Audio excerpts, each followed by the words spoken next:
So we're talking about how people bend wrong and how people move wrong.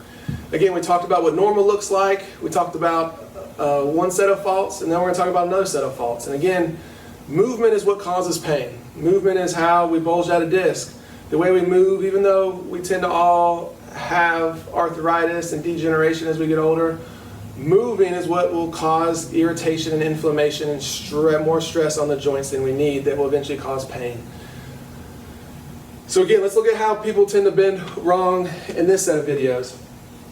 The other issue we see with people who have low back pain is they'll tend to use their hips, but don't have any way to get themselves balanced over their feet. Or another way to put it is they don't know how to make those hips go backwards towards their heels. And so what they do when they bend, they're kind of more all the weight's on their toes.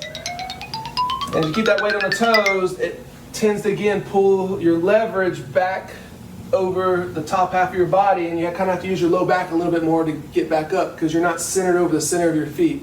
Again, you're almost falling in a sense, which again will eventually cause a little increased stress on the way you go down and the way you go back up.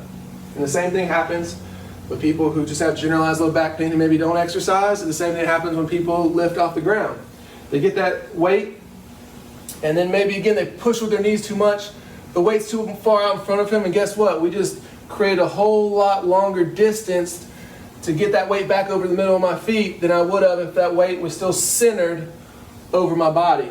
And so if you kind of watch them again, they'll kind of start to pull their knees back too far, and now they're in a position where their back has to now try to maintain more stability than it needs to, and again possibly asking their back to pull up a little bit more than it needs to, instead of staying a little bit more weight on the heels and coming straight up with that weight. And again, that's another fault we tend to see with someone who has low back pain or potential low back pain.